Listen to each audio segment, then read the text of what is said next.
अधिन्यास board के पुराने papers में से कंप्यूटर के सवाल देख रहे थे अपन। 2021 की पटवारी परीक्षा का सेकंड शिफ्ट का पेपर है ये। सॉरी, पहला सवाल है, निम्न में से कौन सी कंप्यूटर की अभिलाक्षणिकता है? ऑप्शन ए परिश्रमिता या डिलीजेंस, ऑप्शन बी बहुमुखी या वर्सेटिलिटी, ऑप्शन सी सटीकता या एक्यूरेसी, ऑप्शन डी ये सभी, ऑल ऑफ दीज। तो ऑप्शन डी सही है। कंप्यूटर वर्सेटाइल भी होता है, डिलीजेंस की क्षमता भी होती है कंप्यूटर में, और एक्यूरेसी भी कंप्यूटर में होती है। तीनों कंप्यूटर की विशेषताएं देखते हैं। वर्सेटिलिटी क्या होती है?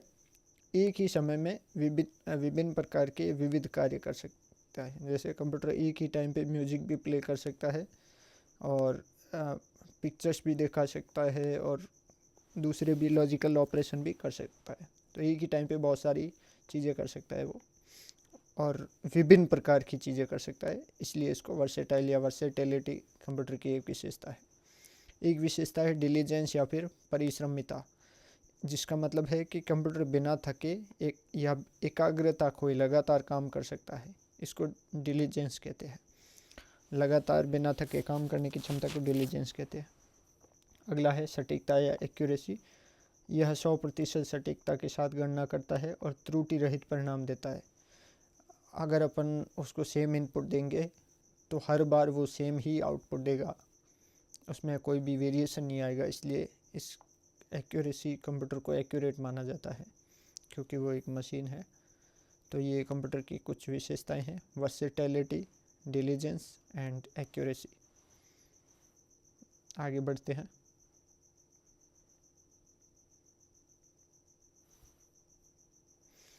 सवाल है, डिस्प्ले कार्ड का उपयोग इस उद्देश्य के लिए होता है। Display card is used for purpose of. Option A output unit को ग्राफिक्स डेटा भेजने के लिए, ऑप्शन बी आउटपुट यूनिट से ग्राफिक डेटा प्राप्त करने के लिए, ऑप्शन सी इनपुट यूनिट को ग्राफिक्स डेटा भेजने के लिए, ऑप्शन डी इनमें से कोई नहीं। तो ऑप्शन ए सही है। आउटपुट यूनिट को ग्राफिक्स डेटा भेजा जाता है डिस्प्ले कार्ड के द्वारा। थोड़ा समझते हैं इसको आगे, कि जैसे ये कंप्यूटर है, तो ये कंप्यूटर सिग्नल भेजता है। कंप्यूटर की ये जो मदरबोर्ड है, इसी के ऊपर ये कनेक्टेड रहता है। ये जो इसकी पिन दिख रही है ना आपको, ये मदरबोर्ड के स्लॉट के अंदर लगती है, और ये डिस्प्ले कार्ड या ग्राफिक कार्ड कहलाता है। और मॉनिटर का जो HDMI केबल होती है, वो इससे कनेक्टेड रहती है। या तो HDMI होती है, या फिर डिस्प्ले केबल या वीडियो केबल, कोई भी एक केबल जिससे इसका आउटपुट मॉनिटर के अंदर जाता है।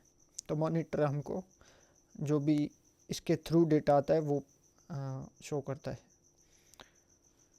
जैसे ये विकल्प ये दिया गया है कि आउटपुट यूनिट को ग्राफिक्स डेटा भेजता है। ये आउटपुट यूनिट है और ये इसको ग्राफिक डेटा भेजता है। आउटपुट यूनिट से डेटा प्राप्त नहीं करता है, डिस्प्ले कार्ड डेटा भेजता है, प्राप्त नहीं करता है। और इसको डिस्प्ले कार्ड को ग्राफिक कार्ड भी कहते हैं, ये भी आपको ध्यान में रखना है।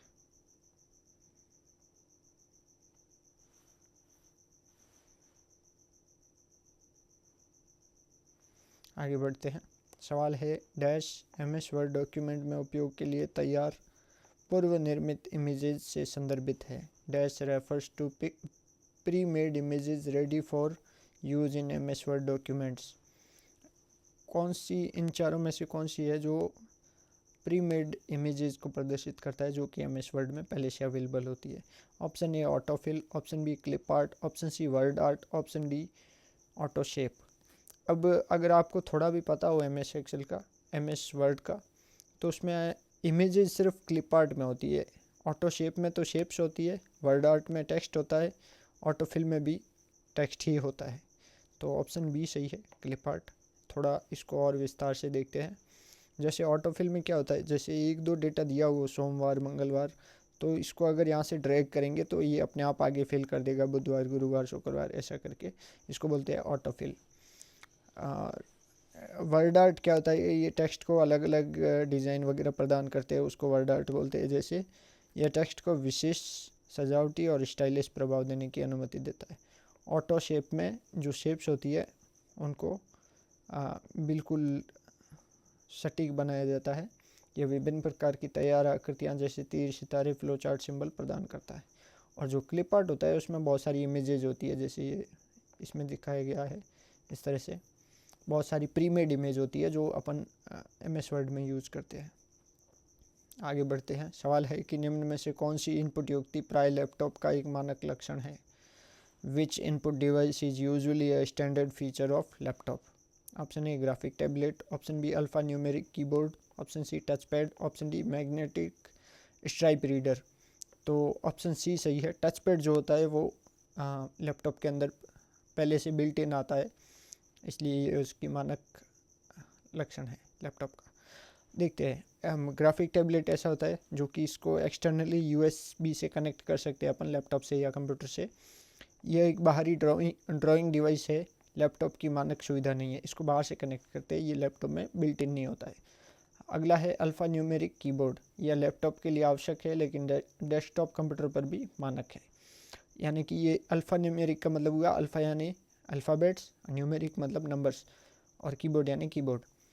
तो ऐसा कीबोर्ड जिसमें नंबर्स भी है और अल्फ़ाबेट्स भी है, तो ये इसमें भी होता है। और ये इसमें एक्सक्लूसिवली नहीं होता है, बाकी कंप्यूटर्स वगैरह जो भी होते हैं जैसे डेस्कटॉप वगैरह उनमें भी अल्फ़ान्यूमेरिक कीबोर्ड होता है, तो इसके लिए विशेष रूप से मानक नहीं है, हालांकि ये हर एक लैपटॉप में होता तो है। अगला है टच पैड। टच पैड क्या होता है? यह लैपटॉप का एक अंतर्निहित बिल्ट इन मानक पॉइंटिंग डिवाइस है जो इसे अलग करती है। यानी कि ये जो टच पैड है ना, सिर्फ लैपटॉप में बिल्ट इन आता है। अलग से अपन कंप्यूटर बनवाते हैं या फिर ख़रीदते हैं ना, तो उसमें टच पैड नहीं होता है बिल्ट इन। तो इस तरह से ये इसका मानक फीचर है टच पैड। और एक और ऑप्शन था कि मैग्नेटिक स्ट्राइप रीडर। ये इस तरह की एक डिवाइस होती है जो USB के थ्रू लैपटॉप या कंप्यूटर से कनेक्टेड होती है, और ये इस तरह के क्रेडिट कार्ड या डेबिट कार्ड को रीड करने के काम आती है। ये बाहरी डिवाइस है। नेक्स्ट क्वेश्चन देखते हैं। Software in computer. कंप्यूटर में सॉफ्टवेयर IO एक्सेस की गति को त्वरित करता है, सेंट्रल प्रोसेसिंग यूनिट की गति को बढ़ाता है, सपोर्टिंग हार्डवेयर के बिना उपयोग में लिया जा सकता है, इनमें से कोई नहीं।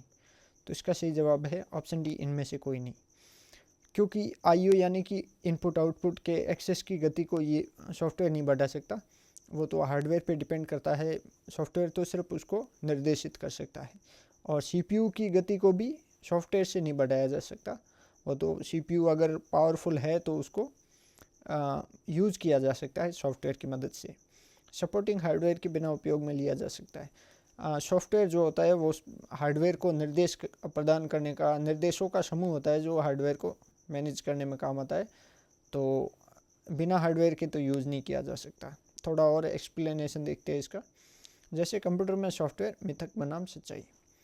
पहली बात तो सॉफ्टवेयर CPU या IO की गति बढ़ाता है, ये गलत बात है, नहीं बढ़ाता है, इसमें मिथक है। ये लिखा हुआ है कि सॉफ्टवेयर हार्डवेयर का कुशल उपयोग करने के लिए निर्देश देता है, उसकी गति नहीं बढ़ाता। दूसरा मिथक ये है कि सॉफ्टवेयर हार्डवेयर के बिना काम कर सकता है, जबकि ऐसा नहीं है, ये भी एक मिथक है।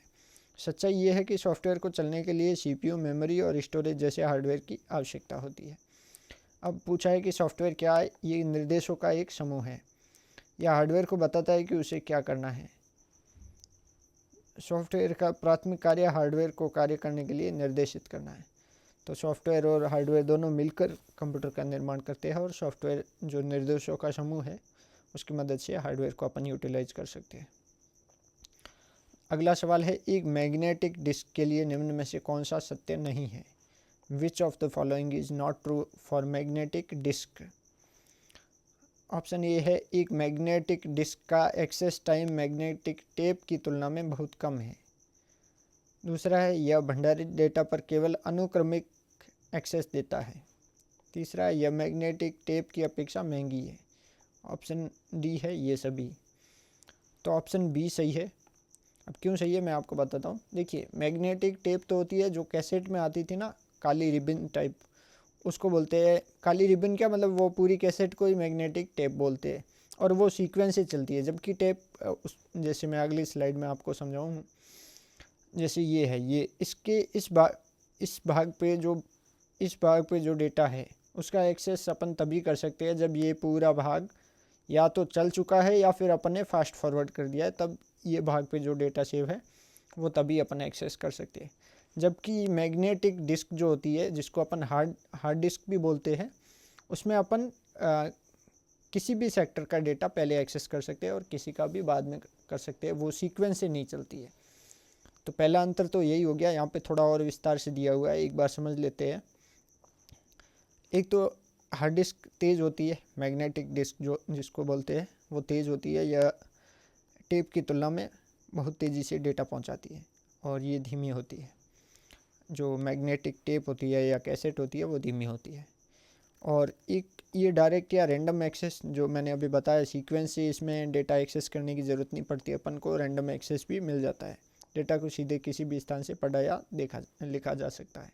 जबकि टेप जो होती है वो अनुक्रमिक या सीक्वेंशियल एक्सेस होता है। डेटा को केवल एक क्रम में शुरू से अंत तक ही एक्सेस किया जा सकता है। हार्ड डिस्क जो होती है या मैग्नेटिक डिस्क जो होती है वो महंगी पड़ती है। यह मैग्नेटिक टेप की तुलना में अधिक खर्चीला भंडारण माध्यम है, जबकि मैग्नेटिक टेप सस्ती पड़ती है। हालांकि आज के टाइम में मैग्नेटिक टेप को कोई भी यूज़ नहीं करता, ये आउटडेटेड हो चुकी है, और इसको चलाने के लिए जो हार्डवेयर की ज़रूरत पड़ती थी वो भी ज़्यादातर लोगों के पास नहीं है और कोई भी यूटिलाइज़ नहीं करता। ये जो है हार्ड डिस्क, इसके भी काफ़ी वेरिएशन आ चुके हैं और इसके भी एडवांस वर्जन आ चुके हैं, और ये भी अभी इसकी ये स्थिति है कि ये अभी भी रेलेवेंट है, लेकिन आने वाले टाइम में हो सकता है ये भी इरेलेवेंट हो जाए, क्योंकि SSD वगैरह M.2 वगैरह नई नई चीज़ें आ रही है। तो स्टोरेज, फास्ट स्टोरेज की सुविधा, इससे भी फास्ट स्टोरेज आ रही है, तो ये इरेलेवेंट हो सकती है आने वाले टाइम में। आगे देखते हैं। सवाल है कि डैश एक ही समय पर एक से अधिक एप्लीकेशनों को रन करने की ऑपरेटिंग सिस्टम की क्षमता है। Dash is a ability of the operating system to run more than one application at a time.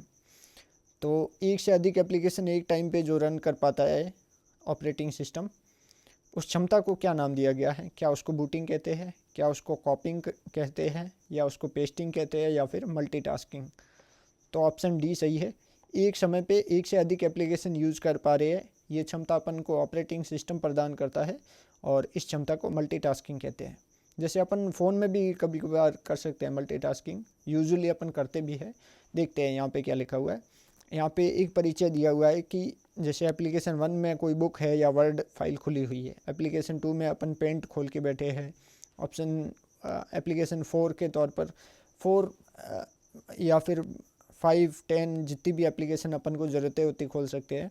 Music का ऐप खोल सकते हैं, सेटिंग्स खोल सकते हैं, पेंट, यूट्यूब, ब्राउज़र, 100 चीज़ें जिनकी भी अपन को ज़रूरत है, डिपेंड करता है अपने कंप्यूटर की क्षमता पर मल्टीटास्किंग अपन आराम से कर सकते हैं। अपन फ़ोन में भी करते हैं, जैसे व्हाट्सएप, इंस्टा, 10-12 एप्लीकेशन एक साथ चला लेते हैं। तो यहाँ पे भी लिखा हुआ है कि जैसे आप एक वेब ब्राउज़र पर सर्फ कर रहे हैं जबकि पृष्ठभूमि में म्यूजिक चल रहा है, तो इसको बोलते हैं मल्टीटास्किंग। सवाल है कि कौन सी फाइल MS वर्ड को शुरू करती है? विच फाइल स्टार्ट्स MS वर्ड? शुरू करने से इनका आशय इंस्टॉल करने के लिए जो एग्जीक्यूटेबल फाइल होती है वो कौन सी होती है? ऑप्शन ए है word.exe, ऑप्शन बी है msword.exe, ऑप्शन सी है word356.exe, ऑप्शन डी है winword.exe। ऑप्शन डी सही है। वर्ड को इंस्टॉल करने के लिए winword.exe करके फाइल होती है, वो इंस्टॉल करनी पड़ती है। यहाँ पे थोड़ा और एक्सप्लेन करके दिया हुआ है कि MS वर्ड की एग्जीक्यूटेबल फाइल winword.exe है। वर्ड डॉक्यूमेंट का डिफ़ॉल्ट फाइल एक्सटेंशन डॉक्स होता है। ये मैं आपको थोड़ा सा बताता हूँ कि DOCX जो लिखा हुआ है ये एक एक्सटेंशन है। जैसे किसी भी फाइल का अगर PDF एक्सटेंशन है तो वो PDF के रूप में दिखती है, जबकि ये जो DOCX एक्सटेंशन है, ऐसी वाली फाइलें अपन वर्ड का जो सॉफ्टवेयर है इसमें खोल सकते हैं, इसमें क्रिएट भी कर सकते हैं नई, और सेव भी कर सकते हैं। और किसी भी डॉक्यूमेंट को सेव करने के लिए सेव एज करके जो प्रॉम्प्ट होता है या डायलॉग बॉक्स होता है, उसको ओपन करने की शॉर्टकट कुंजी है F12। तो आपको याद रखना है कि MS वर्ड को इंस्टॉल करने के लिए winword.exe करके फाइल इंस्टॉल करनी पड़ती है। आगे बढ़ते हैं। सवाल है आपकी एक्सेल 2007 फाइल डैश एक्सटेंशन के साथ स्टोर होती है। Your Excel 2007 file is stored with the extension. तो एक्सेल की फाइल कौन से एक्सटेंशन के साथ सेव होती है? जैसे माइक्रोसॉफ्ट वर्ड की तो अपन ने देख ली, .docx करके एक्सटेंशन होता है, उसके नाम से सेव होती है। तो एक्सेल की जो फाइल होती है वो .xlsx करके एक्सटेंशन के साथ सेव होती है। थोड़ा इसको विस्तार से देखते हैं। देखिए यहाँ पे लिखा हुआ है एक्सेल वर्कबुक XLSX। स्प्रेडशीट और डेटा विश्लेषण फाइलों को संग्रहित करने के लिए उपयोग किया जाता है। तो एक्सेल नाम का जो सॉफ्टवेयर है उसमें जो भी फाइल अपन क्रिएट करते हैं या सेव करते हैं वो इस एक्सटेंशन के साथ सेव होती है, .xlsx। फिर है वर्ड डॉक्यूमेंट, ये अपन ने देखा ही है, DOCX करके एक्सटेंशन लगता है वर्ड की फाइल में। और एक PPT बनाने के लिए सॉफ्टवेयर होता है पावर पॉइंट वाला, माइक्रोसॉफ्ट पावर पॉइंट करके, उसकी जो एक्सटेंशन फाइल है वो PPTX करके एक्सटेंशन होता है। इसको स्लाइड आधारित प्रस्तुतियों को संग्रहित करने का उपयोग किया जाता है। अब इन सब में आपको अगर दिख रहा हो तो XLSX में भी X है, DOCX में भी X है और PPTX में भी X है। तीनों में X है, X कॉमन है। तो X का क्या मतलब है? यहाँ लिखा हुआ है 2007 के बाद जितने भी संस्करण आए उनमें एक्सटेंशन में XML को प्रदर्शित करने के लिए लिखा जाता है। XML का मतलब है एक्सटेंसिबल मार्कअप लैंग्वेज। तो 2007 के बाद इनके एक्सटेंशन में X ऐड किया गया है। आगे बढ़ते हैं। सवाल है प्रेजेंटेशन में स्लाइड को प्रस्तुत करने के लिए प्रयोग किए जाने वाले स्पेशल इफेक्ट कहलाते हैं। Special effect used to introduce slides in a presentation are called. Option A custom animation, option B effects, option C transition, option D इनमें से कोई नहीं। तो यहाँ पे ऑप्शन ए सही है। कस्टम एनिमेशन जो होते हैं वो स्पेशल इफेक्ट के या स्पेशल इफेक्ट्स जो अपन यूज़ करते हैं उनको कस्टम एनिमेशन बोलते हैं। जैसे थोड़ा सा इसको और भी विस्तार से देखते हैं।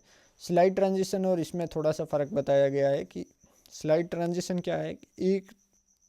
यह एक पूरी स्लाइड से दूसरी स्लाइड पर जाने के दौरान दिखाया जाने वाला स्पेशल इफेक्ट है। जबकि एनिमेशन क्या होता है? यह स्लाइड पर मौजूद टेक्स्ट, इमेज या चार्ट जैसे ऑब्जेक्ट्स को मूव करने का इफेक्ट है। देखिए एनिमेट अपन, जैसे एक स्लाइड के अंदर अपन मान लो टेक्स्ट एनिमेट कर रहे हैं कि टेक्स्ट इधर से इधर आएगा या फिर इधर से इधर आएगा या फिर वहीं से जूम होकर ऐसे दिखेगा।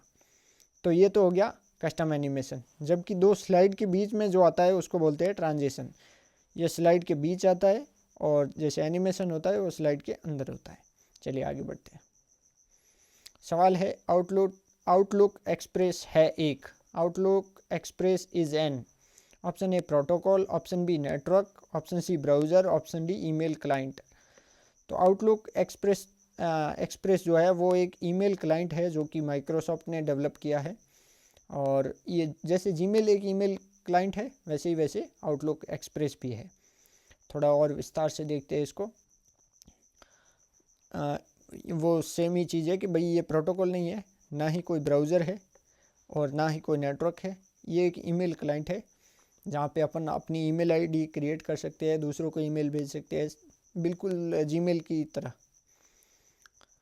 अगला सवाल है निम्न में से कौन सी एक इनपुट युक्ति नहीं है? ऑप्शन ए कीबोर्ड एक इनपुट युक्ति है। Option B video display unit VDU। Option C प्रकाश पेन या light pen. Option D touch pad या फिर माउस या कीबोर्ड, ये तीनों इनपुट युक्तियां हैं। इसमें जो VDU लिखा हुआ है, VDU का मतलब होता है विजुअल डिस्प्ले यूनिट, जो कि होता है मॉनिटर। यूजुअली सभी कंप्यूटर में मॉनिटर होता है, उसको ये बोला जाता है VDU। थोड़ा विस्तार से देखते हैं। देखिए इनपुट युक्तियाँ कौन कौन सी है। एक तो है कीबोर्ड से अपन इनपुट देते हैं कंप्यूटर को। दूसरा लाइट पेन है, ये इस तरह का ग्राफिक टैबलेट होता है, उसके साथ जो पेन होती है उसको लाइट पेन बोलते हैं। तीसरा टच पैड जो कि लैपटॉप्स में होता है यूजुअली। वीडियो डिस्प्ले यूनिट जो होती है वो आउटपुट का एक उदाहरण है, क्योंकि यहाँ से हमको कंप्यूटर प्रोसेस करके आउटपुट यहाँ पे दिखाता है मॉनिटर पे। आगे बढ़ते हैं। सवाल है कि डिस्केट की तुलना में हार्ड डिस्क में भंडारण क्षमता कम होती है, डिस्केट की तुलना में हार्ड डिस्क अधिक सुवाह होते हैं, या फिर आर मोर पोर्टेबल, डिस्केट की तुलना में हार्ड डिस्क अधिक महंगी होती है, डिस्केट की तुलना में हार्ड डिस्क धीमी होती है। तो डिस्केट की तुलना में हार्ड डिस्क अधिक महंगी होती है। अब इन दोनों में अंतर देखते हैं। पहली बात तो डिस्केट क्या है, ये इस तरह से एक चिप आती है, एक्सटर्नल स्टोरेज डिवाइस कंप्यूटर के अंदर, जबकि ये हार्ड डिस्क तो आपने देखी ही होगी। हार्ड डिस्क जो होती है वो इसमें ज़्यादा स्टोरेज आती है, जबकि इसमें कम आती है डिस्केट में। और हार्ड डिस्क महंगी पड़ती है, डिस्केट सस्ती पड़ती है। हार्ड डिस्क को इतनी पोर्टेबल नहीं होती है, कंप्यूटर में अटैच करके रखना पड़ता है, निकाल के एक जगह से दूसरी जगह ले जाना थोड़ा मुश्किल होता है, जबकि डिस्केट को इजीली पोर्टेबल होती है, इसको यहाँ से एक जगह से दूसरी जगह ले जाना इजी रहता है। डिस्केट की स्पीड कम होती है, जबकि हार्ड डिस्क की स्पीड ज़्यादा होती है। आगे बढ़ते हैं।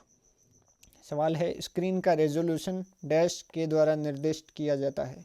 Option A dots, option B colours, option C pixel, option D इनमें से कोई नहीं। ऑप्शन सी सही है। पिक्सल जो होती है वो स्क्रीन रेजोल्यूशन डिसाइड करने में मानक होती है। जैसे पिक्सल की जो संख्या होती है उसी से रेजोल्यूशन तय होती है। जैसे नॉर्मली अपन 1920 इंटू 1080, तो 1920 इधर पिक्सल है, और ऐसे छोटे छोटे पिक्सल ऐसे मिलके ये टोटल 1920 पिक्सल ऐसे है, छोटे छोटे छोटे छोटे, और 1080 पिक्सल इस तरह से अगर काउंट करें तो इसको बोलते हैं फुल एचडी रेजोल्यूशन, क्योंकि पिक्सल स्क्रीन का आधार होते हैं। पिक्सल पर सबसे छोटी इकाई है, स्क्रीन पर सबसे छोटी इकाई पिक्सल है। अधिक पिक्सल बेहतर गुणवत्ता को प्रदर्शित करते हैं। अगर पिक्सल कम होंगे तो इस तरह से फ़ोटो धुंधला और फटा हुआ दिखेगा, और अधिक पिक्सल होंगे तो हाई रेजोल्यूशन की बढ़िया इमेज क्लियर दिखेगी अपन को। सवाल है, एक ऑपरेटिंग सिस्टम है एक। ऑप्शन ए हार्डवेयर, क्या ऑपरेटिंग सिस्टम कोई हार्डवेयर है, या फिर सॉफ्टवेयर है, या फिर फर्मवेयर है, या इनमें से कोई नहीं। तो इसका जवाब है ऑप्शन बी, ऑपरेटिंग सिस्टम एक सॉफ्टवेयर है। इसको सिस्टम सॉफ्टवेयर की कैटेगरी में रखा जाता है, क्योंकि ये जो हार्डवेयर है इसको यूटिलाइज करने में हेल्प करता है। ये एक तरह का सॉफ्टवेयर है, और यह कंप्यूटर के हार्डवेयर संसाधनों और सेवाओं का प्रबंधन करता है। ऑपरेटिंग सिस्टम एक सॉफ्टवेयर है, इसको सिस्टम सॉफ्टवेयर कहा जाता है। देखिए, फर्मवेयर क्या होता है कि हार्डवेयर में स्थायी रूप से एम्बेडेड एक विशेष प्रकार का सॉफ्टवेयर, बहुत छोटा सा सॉफ्टवेयर होता है, जो कि किसी भी हार्डवेयर के अंदर पहले से एम्बेडेड होता है, जो विशेष प्रयोजनों के लिए यूज़ किया जाता है। जबकि सॉफ्टवेयर जो होता है वो अलग होता है, मतलब सॉफ्टवेयर और फर्मवेयर में थोड़ा सा अंतर है। चलिए, ये सवाल पूरे हुए। नेक्स्ट वीडियो में मिलते हैं। पटवारी की 2 और शिफ्ट के पेपर बाकी है। मैं कोशिश कर रहा हूँ कि हर एक पेपर को क्रम से लेकर आगे बढ़ता रहूँ। फ़िलहाल इस वीडियो में इतना ही। वीडियो देखने के लिए आपका बहुत बहुत धन्यवाद। मिलते हैं नेक्स्ट वीडियो।